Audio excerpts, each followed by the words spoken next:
résultat d'exploitation affiché est de 266 millions d'euros.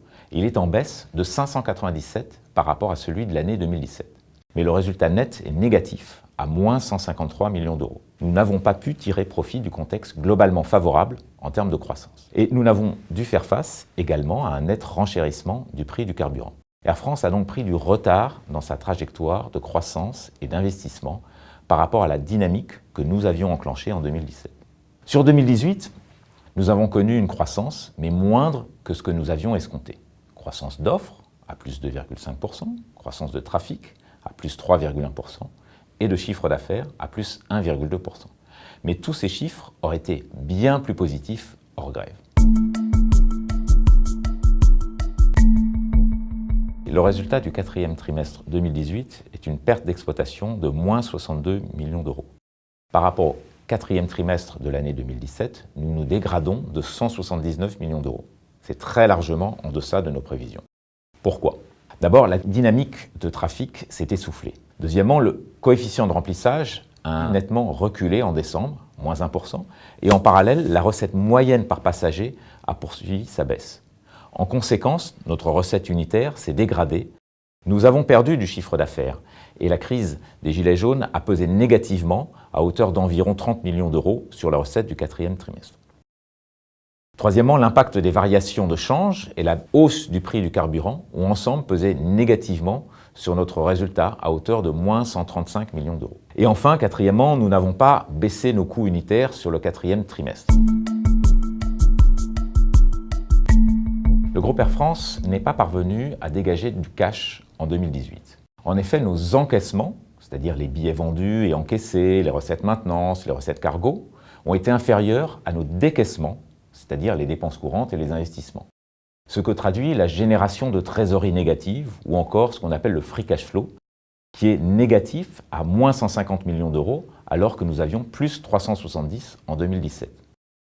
Et ne pas avoir été en capacité en 2018 de dégager ce free cash flow est très préoccupant. Pourquoi? Parce que l'atteinte de cette génération positive de cash conditionne la croissance de nos investissements. Et c'est indispensable pour assurer le renouvellement de notre flotte, de nos outils industriels, maintenance, cargo, IT, et notre ambition de monter en gamme. En 2018, Air France ne contribue qu'à hauteur de 20% du résultat opérationnel de 1,3 milliard d'euros affiché par le groupe Air France-KLM.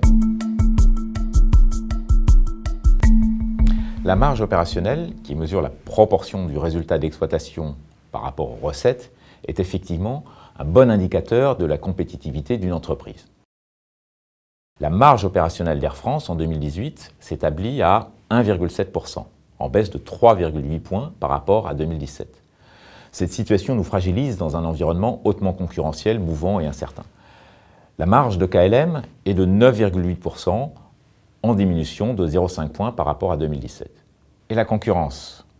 La marge opérationnelle de Lufthansa était de 9,8% en 2017 et celle de British Airways de 14,9%.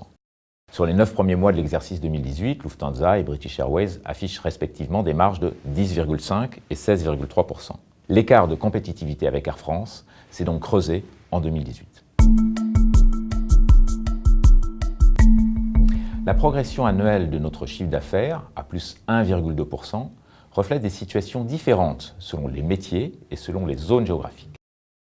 2018 a été une année décevante pour le métier passage. Le cargo a connu une consolidation de sa performance. S'agissant de Transavia, nous avons connu une deuxième année consécutive de très forte croissance rentable.